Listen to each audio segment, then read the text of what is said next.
EQ is our ability to manage ourselves and our emotions. In the workplace, this means acting and reacting to events appropriately, such as maintaining your composure and ability to perform under pressure. However, as important as EQ is, it is also necessary, but not sufficient for success. Confidence in navigating the workplace culture, high SQ, is the major obstacle for women and minorities. Culture is largely shaped by the dominant group, which for most workplaces is straight white men. This is not a conspiracy or a plot. We all tend to befriend people who are similar to us or with whom we have the most in common. We take work breaks with our buddy. We grab a quick lunch with our friend. Women do this, minorities do this, straight white men do this. For the latter group, however, this often results in power begetting power. Women and minorities in particular need to have high SQs. They need to be perceptive, vigilant, and deliberate in how they navigate the workplace culture. Not being automatically part of the workplace power club is a given for women and minorities. We can bemoan that fact, or we can take action. Taking offense or feeling hurt keeps us stuck. Successfully navigating the workplace culture, demonstrating high SQ, is the key to career growth and success. The excerpts just read from Smart is Not Enough, Why Social Intelligence, SQ, May Be the Key to Career Success for Women and Minorities by Phyllis Levinson, challenges what being good enough looks like in the working world. If social and emotional intelligence are the secret sauces to climbing the corporate ladder, how do people groups with lesser social capital and access thrive in these highly competitive spaces? This is Ade, and you're listening to Live in Corporate.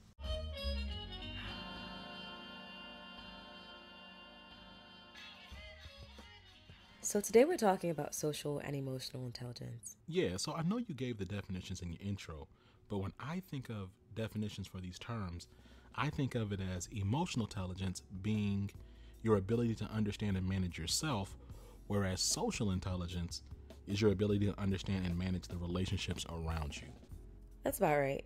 And I think it's interesting because I would argue that by the nature of Black and brown folks being the minority, minorities in the workplace have some of the highest emotional intelligence, right?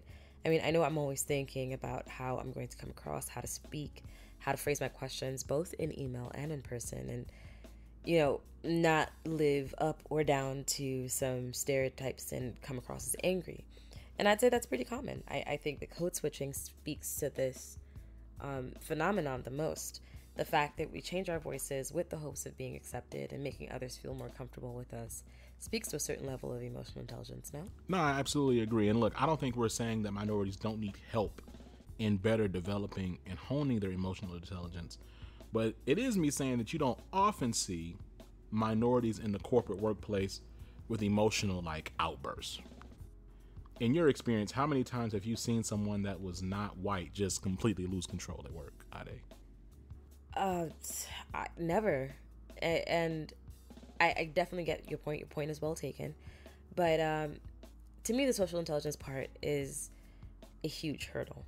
So the article you referenced earlier is interesting because I'd posit that if power resides with the majority group and people of color don't heavily engage with the majority, like you were saying, people tend to associate with people who are most like them.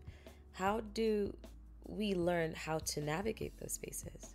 It actually throws the idea or the term of social intelligence into question, right? Because it's not particularly an issue of mental capacity or capability as it is access. I don't know how to manage this particular relationship in the workplace, not because I'm inept, but because I don't have access to these relationships in the same ways as folks who don't look like me are. I mean, am I tripping?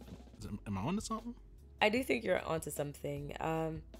It reminds me of our very first episode of Fenoris, when he was talking about the white executive giving him the real talk in that plane, which, by the way, side note, I know y'all have been rocking with us for a while, but if you haven't listened to our very first episode with Fenoris Pearson, you definitely should go give it a listen.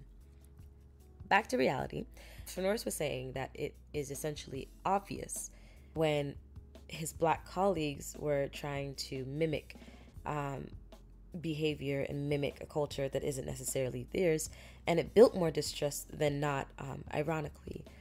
You might also remember this conversation about authenticity in our episode with Janet Pope, essentially saying that people who find themselves in the minorities, particularly folks of color, often put on personas that we believe mirrors that of the majority, when in actuality, the people around us who we're trying to mirror don't recognize themselves, and they recognize that lack of authenticity.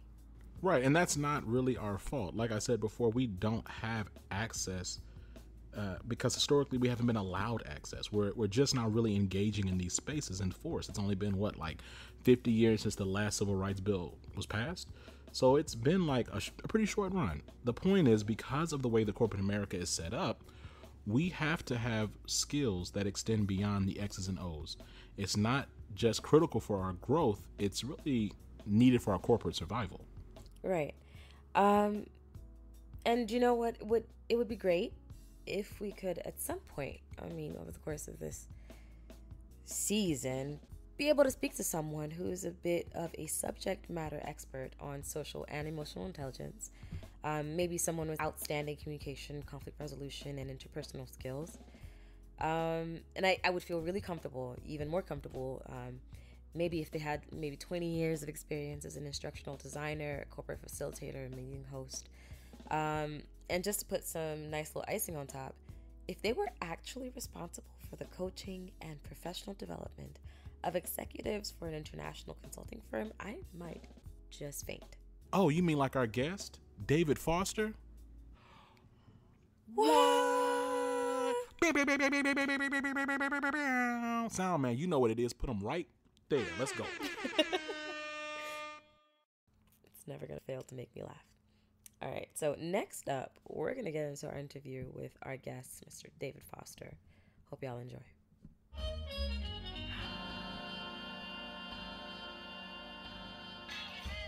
And we're back. And as we said, we have David Foster on the show. David, welcome to the show, man. How are you doing? Hey, I'm doing great, Zach. Thanks for inviting me. Real pleasure. Absolutely, man. So look, as you know, today we're talking about the importance of emotional intelligence in the workplace. Can you talk to us about what emotional intelligence is and how it comes into play with how you do your job?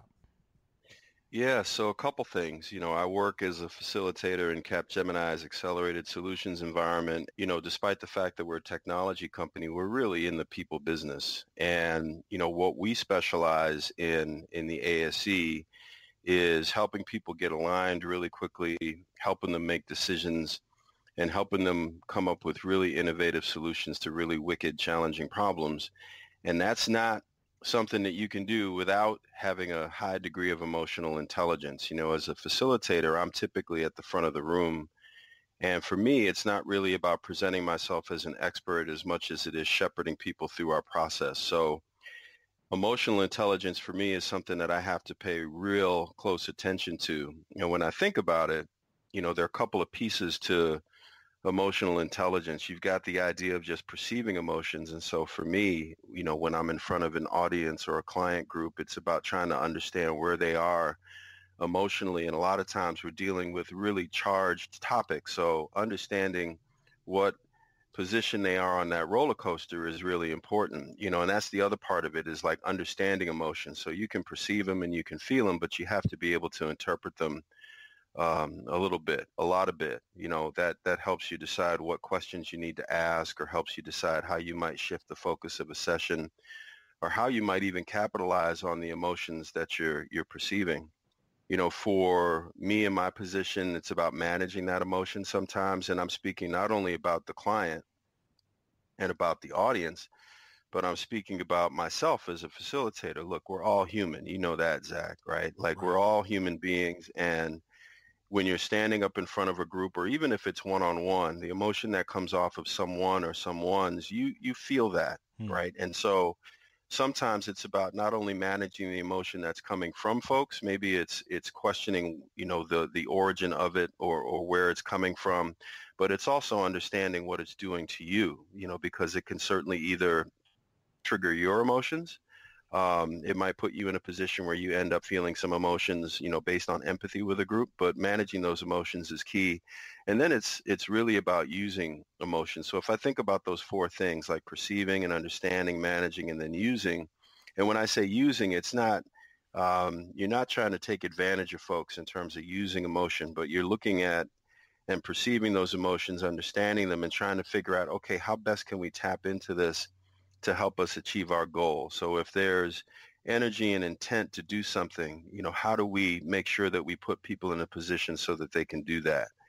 Emotional intelligence is essential, and it's not just in my role. I think it's in every role in our corporate environment, because like I said, we're a people business and people have emotions. We are emotional, sentient beings. And so if you think that just your IQ is enough, I think you're sadly mistaken. So that's, in a nutshell, I think, the synopsis of how I think about EQ and how I think about emotional intelligence and how it impacts me when it comes to how I do my job as a facilitator. Now, I can extend that even further.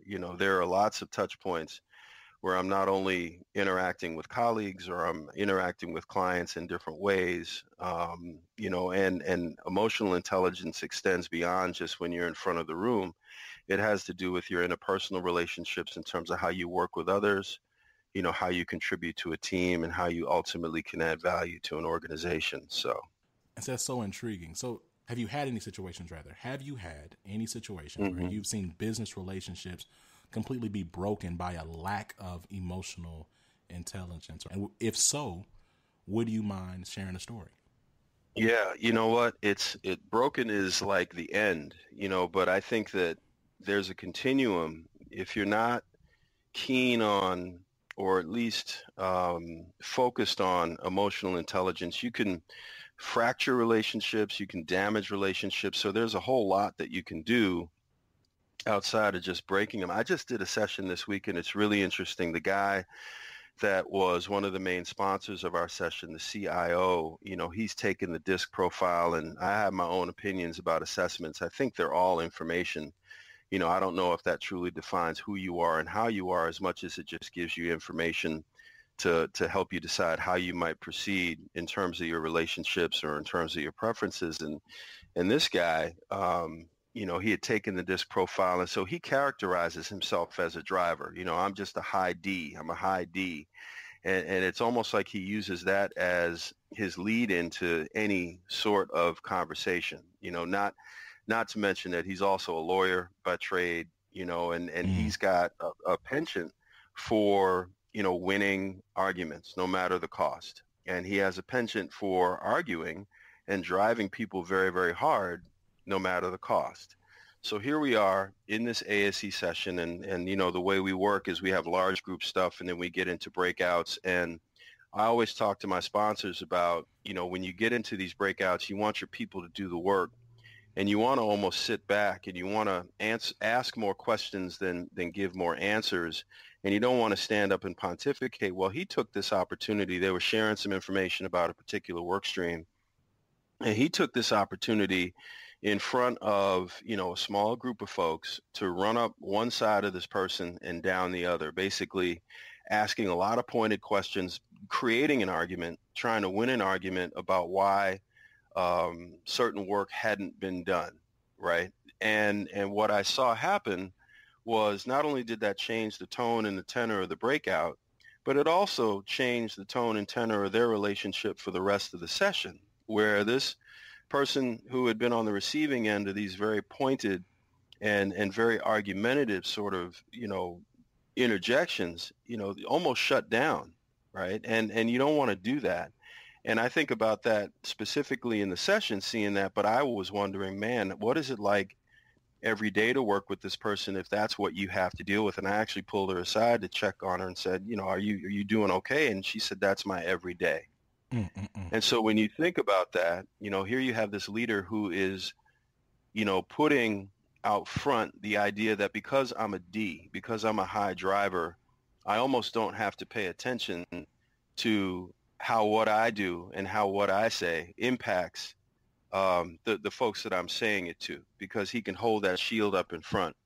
And like I said, those assessments and those types of things are really only information. And the fact that he took that opportunity to basically confront this person, not really understanding that, well, it's not even not that he understood what we were doing, but not being sensitive enough or being aware enough to know, what those actions could possibly do to that person within our session, that indicated a pretty severe lack of emotional intelligence. Now, whether or not he's able to repair that relationship, I think is up to him.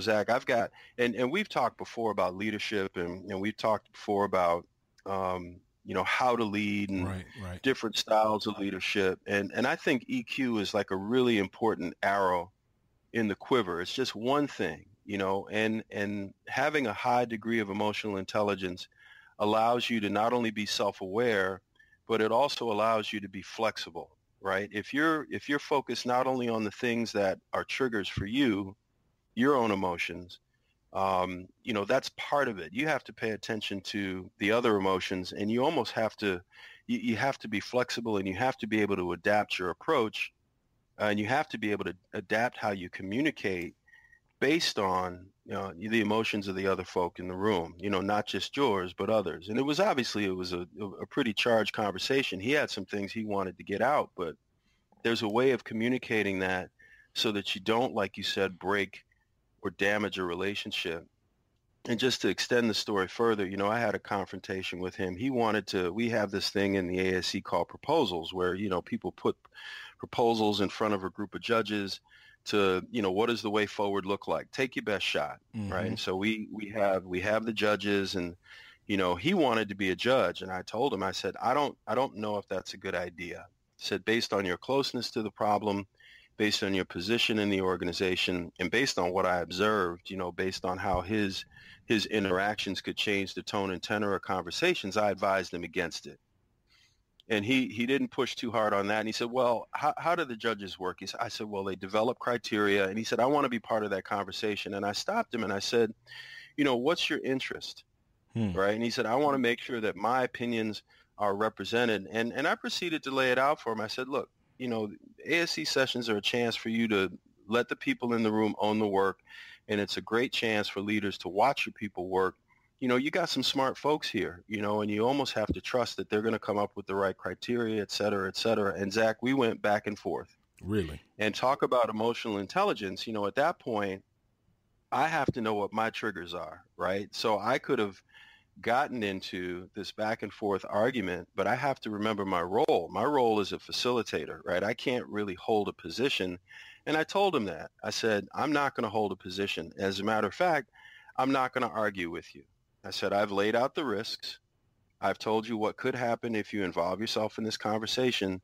Ultimately, it's up to you to make the choice, and I'm not going to stand in your way. But you can't come back to me and look at me and say that didn't go the way I thought it would, because I cautioned you and I warned you. And I said, I'm basically done arguing with you because it's obvious that you want to win this argument. So, if you want to be part of this criteria development, have at it. And so we walked away from each other.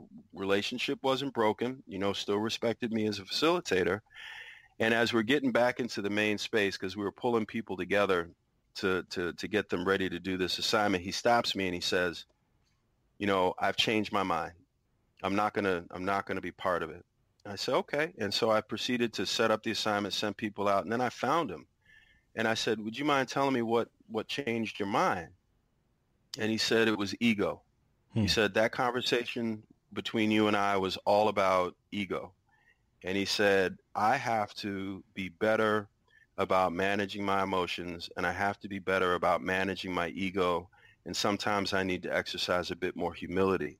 And he actually went back to the other conversation. He said, I had a situation where I went at somebody on my team pretty hard, and that wasn't a good thing. And I did the same thing to you, and that wasn't a good thing.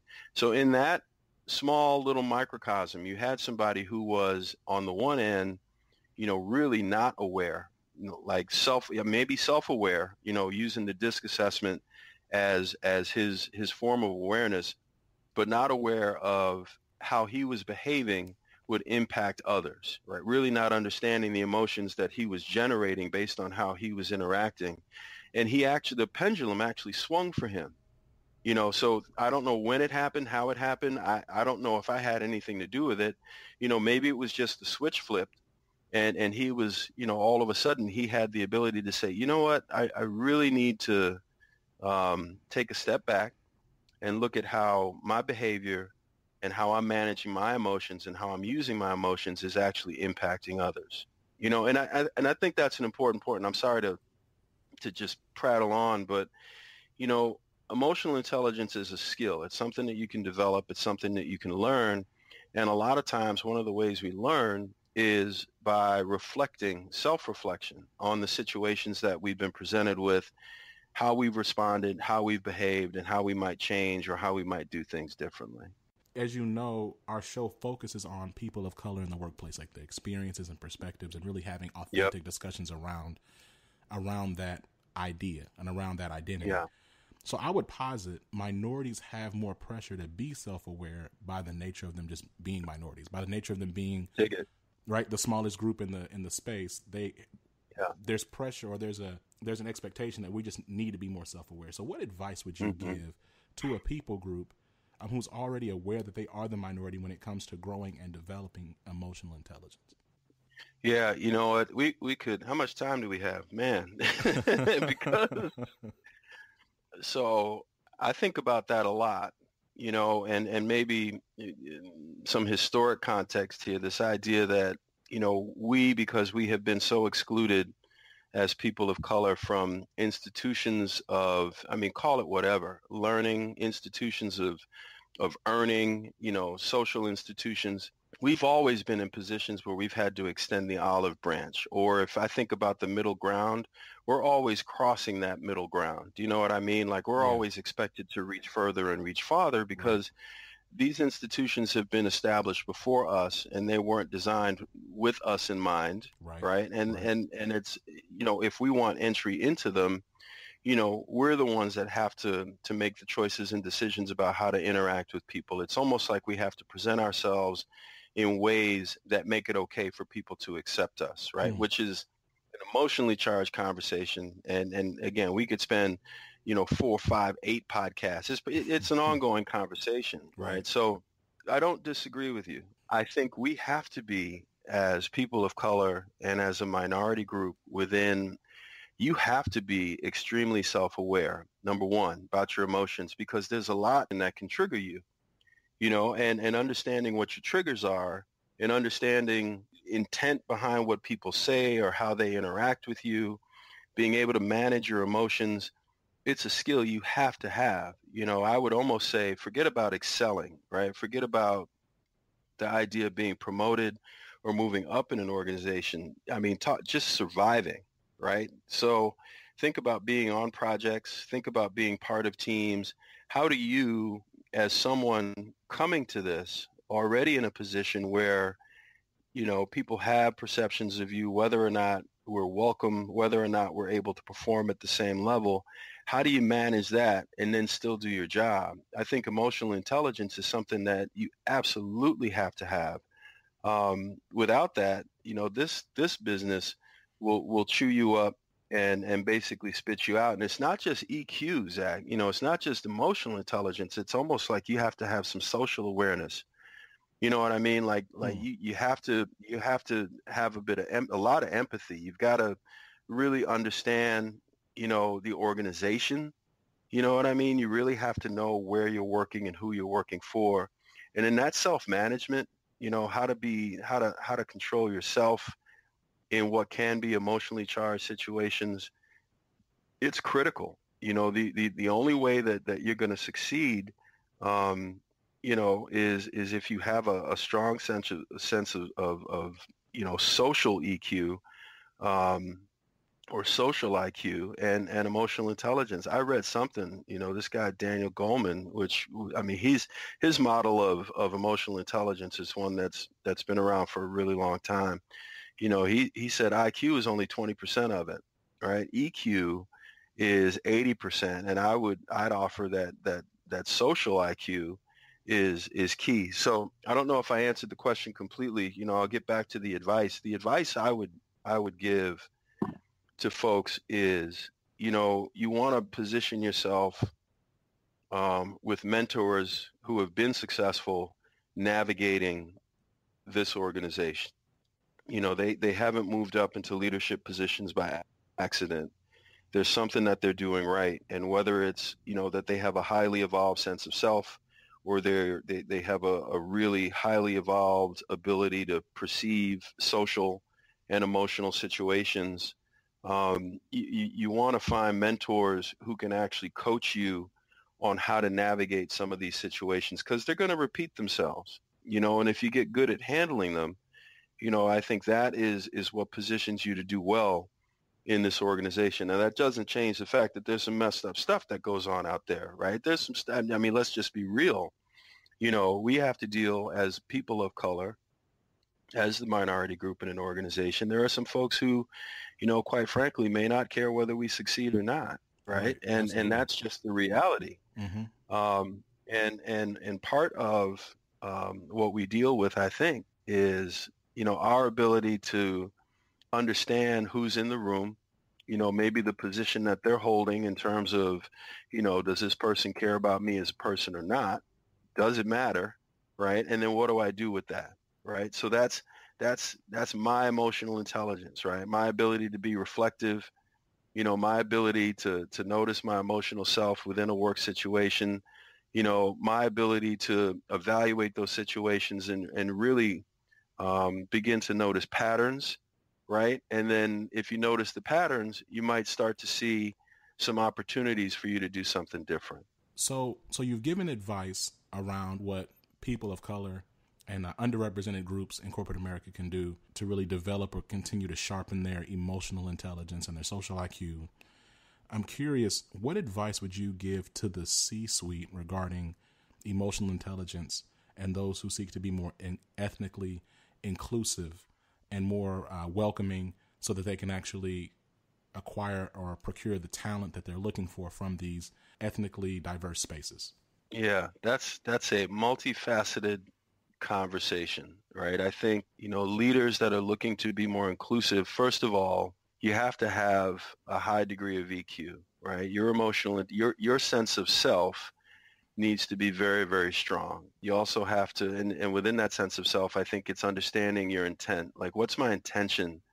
Is it checking a box? Do I really believe that involving and having a diverse workforce is going to be advantageous not only to the things that I touch, but to the broader organization? That sense of self is critical. And I would offer something else. It's not just emotional intelligence. It's not just social intelligence, but there's this thing, I don't know if you heard of this, but the empathy quotient too, like your ability to put yourself in the shoes of others, right? Your ability to really walk a mile in the shoes of somebody else, that whole idea of active listening and understanding the intent with which someone is communicating to you. What's the message behind the words? I think, I'm not part of the C-suite, and I think anything that I'm offering is really just what I've observed in terms of what's really been successful for people looking to be more inclusive. You've got to be awesome at problem solving. And I think the combination of those three things, the social intelligence, the emotional intelligence, your empathy quotient, helps you solve problems. You've got to provide and be a supportive communicator. I think you have to be able to be flexible and be able to communicate with different types of folk. That's just the bottom line. You got to be confident, truly in empowering people. A to B is always going to be A to B, but the road may look completely different than you thought. And when you're involving diverse populations in a workforce, you have to believe that the road to get from A to B may be something different just based on the types of people that you get involved, And I think in terms of attracting folks to work in a situation, where we work in this corporate environment, you have to do your best to provide an opportunity and to provide and create an environment where people can contribute and add value. And the only way that you can do that, I think, is if you have a high degree of not only how you lead, right, but the environment that you want to create, and you have to model that behavior, right? You've got to make sure that no matter what it is, whether it's problem solving, whether it's managing conflict, whether it's how you empower others, whether it's how you communicate, whether it's how you motivate people, I think as a leader, modeling that kind of behavior, that inclusive behavior, and modeling the fact that you need to have a high degree of emotional intelligence, a high degree of social intelligence, a high empathy quotient, that's what makes people want to work with you, right? You know this, Zach. People don't leave jobs; they leave people. That's right. Right. So That's the right. work that you can do on yourself, to become more self-aware, it's going to be reflected in your leadership style, right? The work that you do to become and increase your emotional intelligence, your empathy quotient, your social IQ, it's going to be reflected in your leadership style, and people are going to want to work with you. They're going to want to be part of an organization, especially if you're modeling that behavior. Man, Dave, this has been a great conversation, man. Before we wrap up, do you have any parting words and or any shout outs? Wow, shout outs. You know what? Here's the thing. I want to give a big shout out to the A3 posse at Capgemini, doing incredible work, and a shout out and an apology, right? That I am not more involved. It's one of my goals this year, to make myself as part of the senior leadership of the organization a bit more present. But I notice and I pay attention, and it's a potent group. Anybody out there who's listening who's not part of A3, you definitely want to get involved, because they are doing great things to not only represent within this broader organization, but it's a great resource, and it's just nice to be able to have conversations at times with people who speak the same language, who are going through the same thing, as we are, as people of color trying to navigate, this corporate environment. And I also want to thank you, Zach. I think living corporate is a step in the right direction. The more that we can start talking about these things, the more that we can start to talk about the stuff that matters to us as people of color, especially in this day and age, without getting too political. We recognize the times that we live in. And so it's extremely important that we hunker down and that we empower ourselves, right, with the tools that we need, with the kind of support that we need, surround ourselves with the mentors that we need, so that we can succeed, and so that we can thrive, and ultimately so that we can definitely survive. So thank you, Zach. I can't, you're doing great work, brother. I want you to keep it up. Man, I appreciate it, David. And absolutely, man, shout out for those who are listening. Our A Cubed is an African-American employee resource group at Capgemini, a great resource for black folks to come together and really, to David's point, really a strong point of relation and community within the community. So definitely shout out to A3, shout out to A Cube, shout out to Janet Pope, who was on the show before. I know that she leads that group. And David, man, thank you again for the love, man. We want to make sure to have you back, and we appreciate it, dude. We'll talk to you soon. All right, Zach, thank you very much. All right, man. Peace. Peace.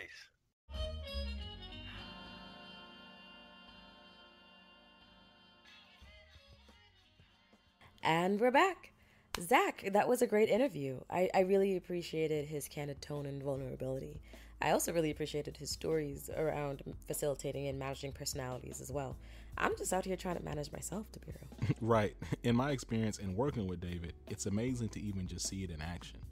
I appreciated his points around being reflective and being able to interpret emotions and move accordingly. Well, he talked about emotional and social intelligence being what helps you solve problems. That really resonated with me because in my own head, I get really, really nervous about dealing with people or being at work and having the right answer. And I've been noticing that when I take a breath and think through how I feel, as well as those around me beyond the X's and O's, the zeros and ones, I'm able to arrive at a solution that actually works. To me, that's the simplest hook for the why behind why emotional and social intelligence might be a focus. They help you solve problems, and who doesn't want to be good at solving problems? with that being said, unless you have any further thoughts, let's get into our favorite things. How you feel? No, that's awesome. Let's do it. Hey.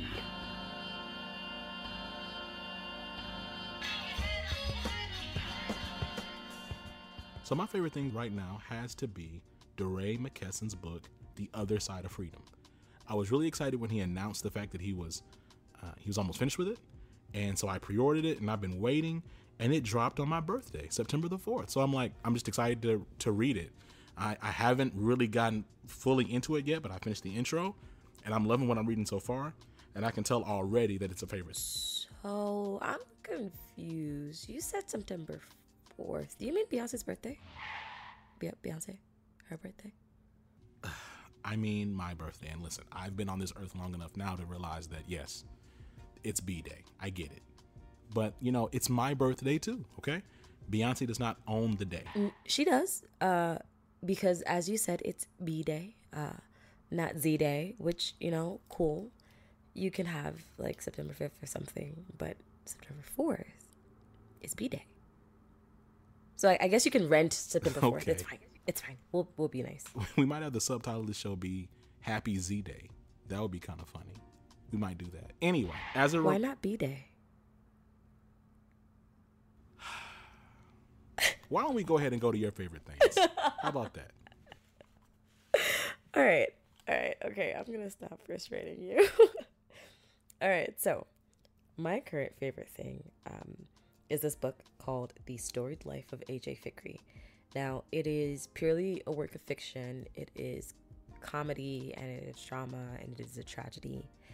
And if you're the sort of person who likes an emotional roller coaster with your literary works, I certainly recommend that book.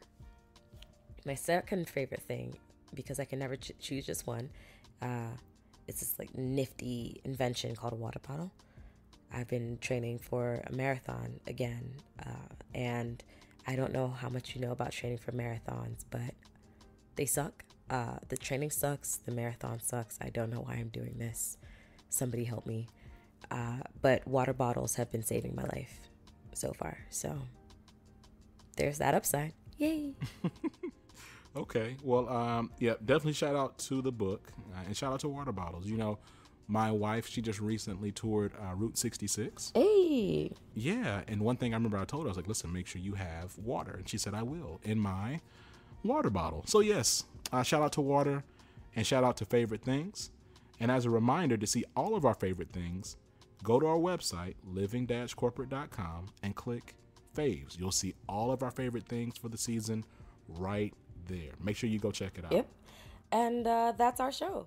Thank you for joining us on the Living Corporate podcast. Please make sure to follow us on Instagram at Living Corporate, Twitter at livingcorp_pod, and subscribe to our newsletter through www.living-corporate.com.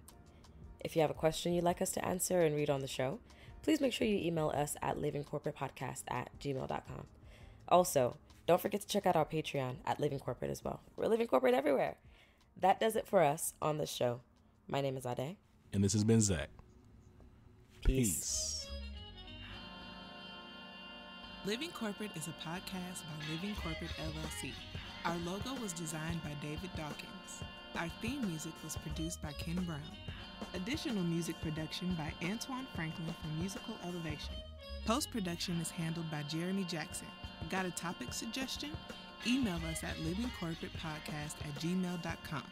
You can find us online on Twitter, Facebook, Instagram, and living-corporate.com. Thanks for listening. Stay tuned.